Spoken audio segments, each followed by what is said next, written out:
He's going to demonstrate a shoulder press. He's going to adjust the J-caps to his appropriate height. We know they're at appropriate height level when the barbell hits his sternum. He's going to put his hands the same distance apart. Shoulder width. Shoulder. A little outside of shoulder width. He's going to pick the rack up, place it on his collarbones. He's now going to press it up to the sky.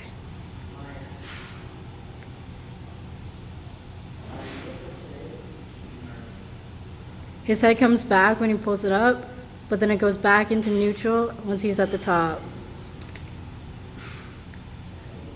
This works the primary muscle of the deltoid.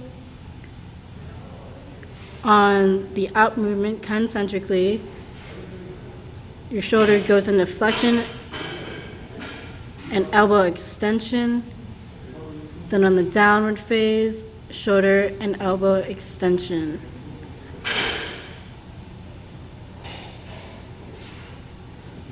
Keep in mind your feet also want to be hip width apart and soft knees.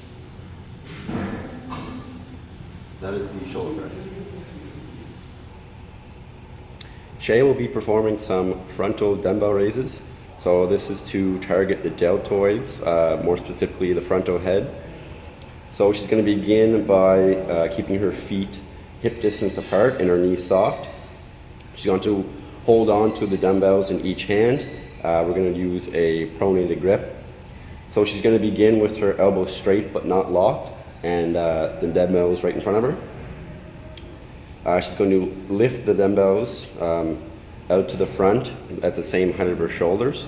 So on this concentric phase, she'll be going through shoulder joint flexion, and on the way back down, she'll be going through shoulder joint extension.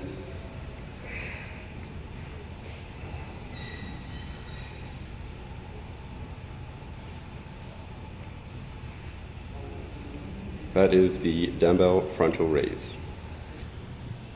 Logan's now going to demonstrate a lateral raise. The prime muscle mover of this exercise is deltoid. He's going to stand feet hip distance and knees soft. He's going to hold the dumbbell in each hand, begin with his elbows straight but not locked, and dumbbells at the side with his palms facing in. When he exhales, concentrically, he's going to lift dumbbells out to the side to the same height as his shoulders. When he goes up, he goes into shoulder flexion, and when he goes back down, he goes into shoulder extension. He's going to breathe out when he lifts up and breathe in as he goes down. So this is shoulder joint abduction and shoulder joint adduction.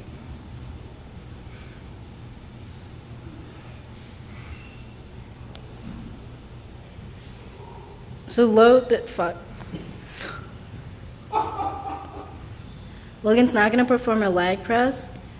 Load the machine up as needed. So he's one plate on each side. Beware of the hooks that are attached to the sled. He's going to now sit down and position his feet on the sled. His feet are going to be shoulder width apart. He's going to press with his knees, unlock the safeties. He's going to bend the knees, flex the hip, and lower the weight down. He's going to lower it until tailbone begins to lift off the back. His knees should be between a 45-degree angle and a 90-degree angle. He also has to be sure that his heels do not lift out off the platform. Press through the heels and return to the starting position. Keep soft knees. Eccentrically, he goes through knee flexion and hip flexion. And as he pushes through gravity, he then goes through hip extension and knee extension.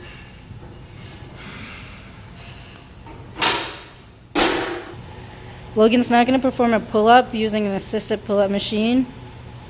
He put the weight at 70, so he's essentially pulling 100 as he weighs 170 pounds.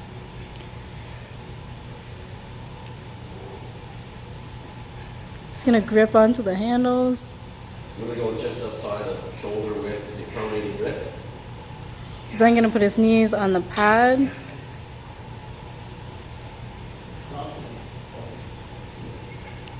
As he inhales, he's going to lower his body by straightening his elbows. And as he exhales, he's going to bend his elbows to lift his body upwards. He's going to be careful not to let the weight stack together. As he moves concentrically, his shoulder goes into extension and his elbow goes into flexion. As he incentrically comes up, his shoulder goes into flexion and his elbow goes into extension.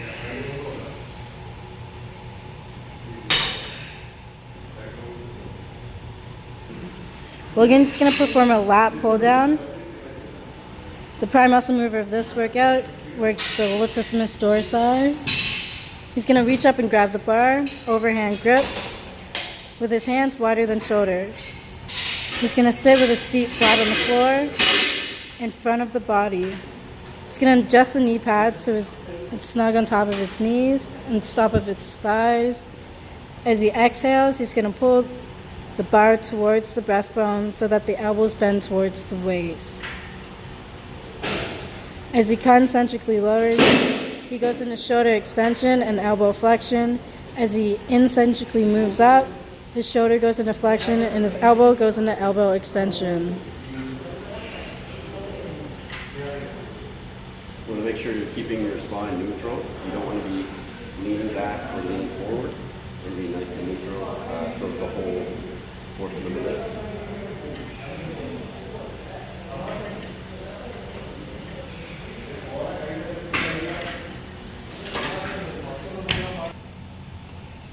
All right, Shea will be performing the seated cable row.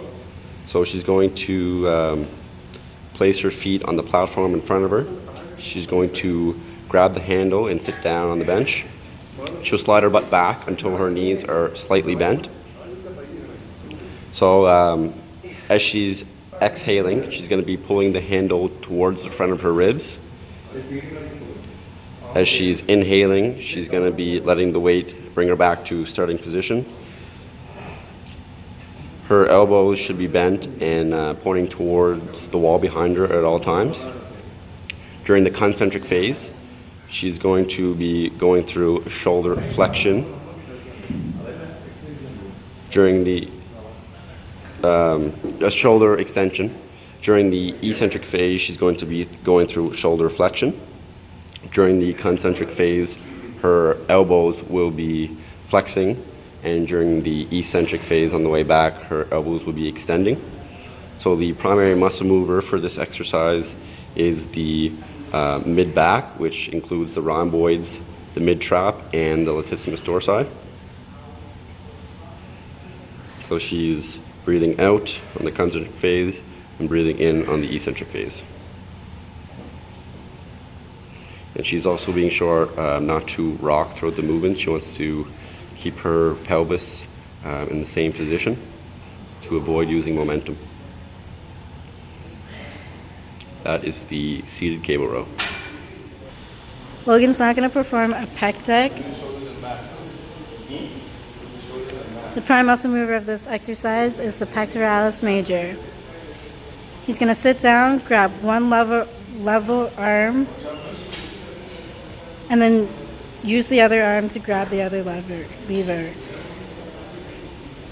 He's going to ensure that his feet are flat on the floor and in front. He's going to begin with his arms in front of his body. As he inhales, he's going to open up his arms towards side walls until elbows are in line with the shoulder joint.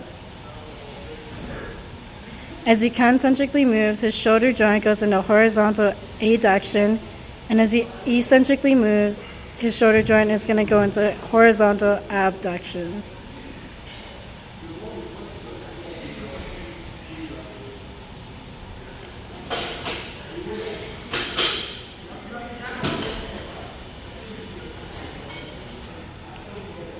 Shea will be performing the cable bicep curl. So she's going to bend down and grab the bar. We want to ensure that the cam is at the bottom and that the bar is attached from the bottom. So she's going to stand with her feet hip distance apart with soft knees. She's going to hold on to the bar with a supinated grip. She's going to begin with her elbows straight but not locked, and the bar is at her thighs. So as she exhales and moves through the concentric phase, she's going to bend her elbows. So her elbows will be going through flexion. On the way back down in the eccentric phase, she's going to be inhaling and extending her elbows.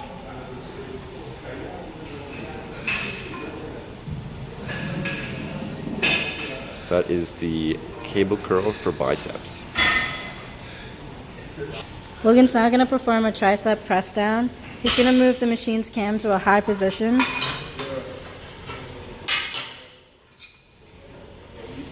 He's going to stand with his feet hip distance and his knees soft. He's going to hold the bar down with two hands in an overhand grip. His hands and elbows are shoulder width, and he begins with his elbows bent. When he exhales, he presses the bar down towards his lap, but he does not squeeze into his elbow. He does not squeeze elbows into his sides. He keeps his wrists strong and straight. As he concentrically moves, his elbow joint extends, and as he eccentrically moves, his elbow joint flexes.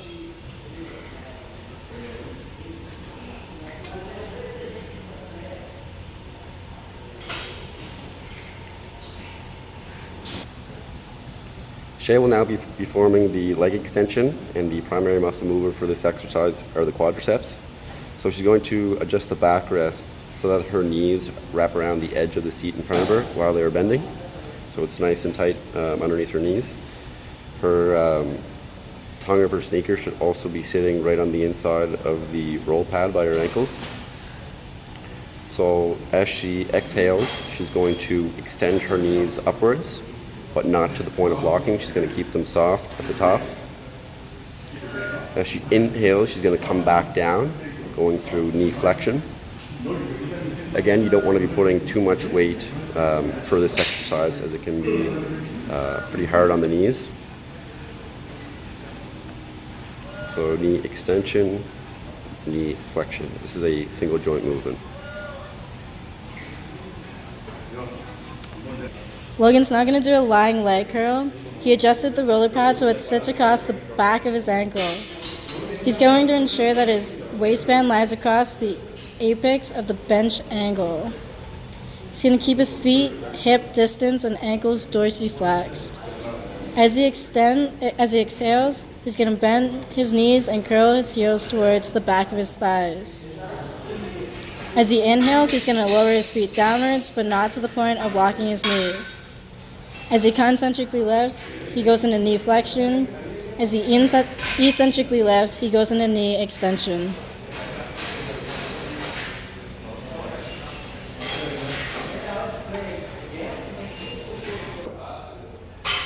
Shea is going to be performing the standing calf raise. So this exercise works the gastrocnemius and the soleus. So she's going to adjust the shoulder pad lever so that when she stands, it rests across her shoulders. The taller you are, the higher the lever. So Shea is a little bit shorter, so we had to put the lever almost towards the bottom. So she's going to place the balls of her feet on the platform. They're going to be hip distance apart.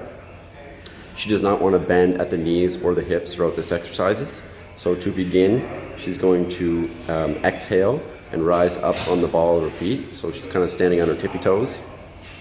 And then she's going to come back down to starting position. So on the concentric phase on the way up, she's going to be going through ankle extension, and on the way back down through ankle flexion. She wants to make sure that there's enough room that she can dorsiflex on the bottom to get that good stretch in the gastroc and the soleus. So again, she's not bending her hips or her knees throughout this exercises. Just her ankle joint is being flexed and extended. That is the standing calf raise.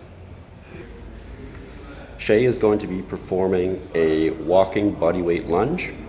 So she's going to begin by stepping forward with one leg and then lowering her hips until both her knees are bent at about 90 degrees. She's going to make sure that her front knee is directly above the shoelaces of her other foot. So it's directly above the knee.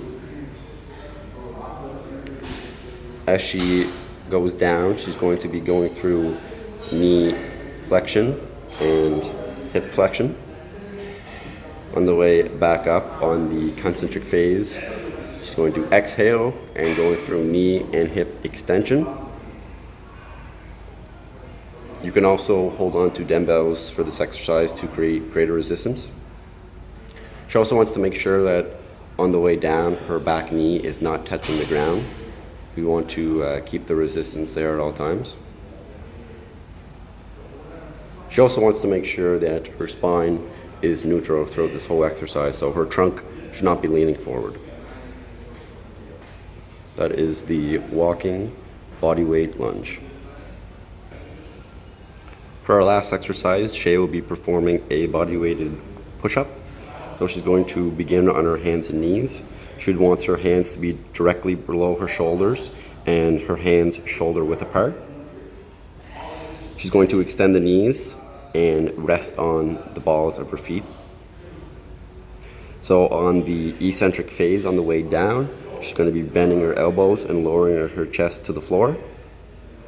On the way back up, she's going to be extending her elbows and returning to start position. So on the way down, the eccentric phase, her shoulder joint will be going through extension. On the way back up, it'll be going through flexion. So she's inhaling on the way down, exhaling on the way back up, keeping a neutral spine, and her head wants to be neutral with her vertebrae as well. It doesn't want to be leaning forward. So this is the push-up.